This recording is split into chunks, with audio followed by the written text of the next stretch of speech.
Kisah orang buta ketiga. Aku ini seorang putra mahkota. Ayahku adalah seorang raja yang jaya dan berkuasa.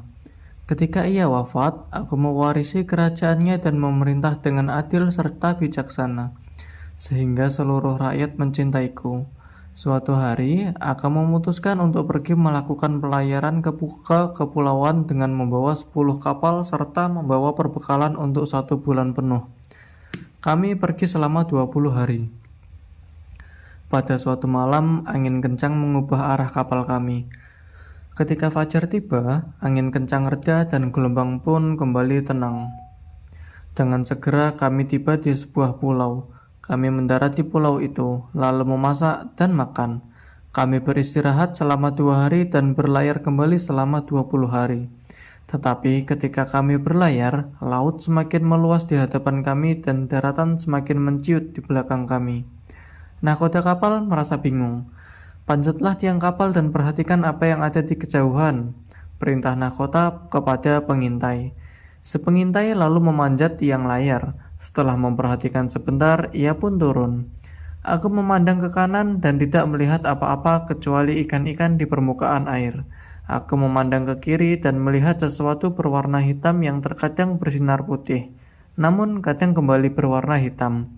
Itulah yang aku lihat, lapor pengintai pada nahkoda. Mendengar apa yang dikatakan oleh pengintai, nahkoda kapal melemparkan surbannya ke lantai geladak, mencabuti jenggotnya dan memukuli wajahnya. Bergembiralah kalian sebelum terlambat, sebab kita akan segera binasa. Tak seorang pun akan selamat, ucap sang nahkoda. Lalu ia mulai menangis. Kami pun jadi ikut menangisi nasib yang akan menimpa kami. Nahkoda, beritahukanlah kepada kami apa yang akan terjadi dengan kapal ini. Apa yang dilihat oleh juru pengintai, tanyaku. Tuanku, ketika angin kencang menghantam kapal kita pada malam yang lalu, kita tersesat arah, jawab si nahkoda. Rupanya angin itu hanya akan reda pada siang hari. Ketika itu, kita memutuskan untuk beristirahat di sebuah pulau selama 2 hari, bersenang-senang sambil beristirahat. Ketika malam hari, kita melakukan perjalanan, namun rupanya kita tetap tersesat jalan. Kita tidak dapat menggunakan kompas penunjuk jalan untuk kembali. Besok pagi, kita akan menghantam sebuah gunung batu hitam yang dikenal sebagai batu magnet. Air laut yang bergelombang ganas ini akan mempercepat kita ke arah gunung itu.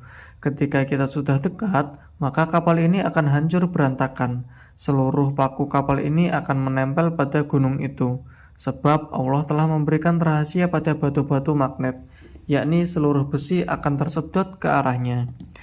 Gunung itu mengandung banyak biji besi yang hanya diketahui oleh Allah. Sudah banyak kapal yang hancur terhantam gunung itu. Di puncak gunung itu terdapat sebuah kubah yang terbuat dari tembaga kuningan ditopang oleh 10 pilar yang kokoh. Di puncak kubah ada patung seekor kuda yang terbuat dari kuningan lengkap dengan patung penunggangnya yang juga terbuat dari kuningan. Tangan patung itu memegang sebuah tombak tembaga dan di dadanya terdapat lembaran timah yang ditulisi mantra-mantra. Penunggang itulah yang akan menghancurkan kapal-kapal yang lewat di bawahnya, menarik seluruh besi yang ada di kapal dan membinasakan para penumpangnya. Mereka tidak akan selamat darinya selama penunggang itu masih berada di atas kudanya. Kemudian si nahkoda kembali meratap sedih. Kami jadi semakin yakin akan mati bersama. Kami saling mengucapkan salam perpisahan. Pada pagi harinya, kapal kami mulai mendekati gunung magnet itu. Maka ketika kami berada di bawah gunung, papan-papan kapal berantakan. Paku-paku dan setiap bahan yang terbuat dari besi terbang ke arah gunung dan menempel di sana. Sementara itu, kami terbawa arus untuk mengelilinginya. Pada sore harinya, kapal-kapal hancur. Sebagian di antara kami tenggelam dan sebagian yang lain berhasil lolos. Tetapi lebih banyak yang tenggelam. Mereka yang selamat tidak bisa mengetahui nasib kawan-kawannya yang lain, karena gelombang dan badai menghempaskan mereka. Sedangkan aku telah diselamatkan oleh Allah Subhanahu wa Ta'ala dari bencana itu. Kala itu aku menemukan sebuah papan kapal dan aku segera menaikinya. Papan yang kutumpangi itu terombang-ambing oleh gelombang hingga terdampar di sebuah gunung. Lalu aku mencari jalan menuju puncak gunung dengan menapaki tebing yang curam tetapi berundak bagai tangga. Akhirnya aku tiba dengan selamat dan segera bersyukur kepada Allah atas keselamatanku. Rupanya pagi telah tiba, maka Ratu Syahrazad segera menghentikan ceritanya. Sebagaimana biasa, ia berjanji akan melanjutkan ceritanya pada malam berikutnya.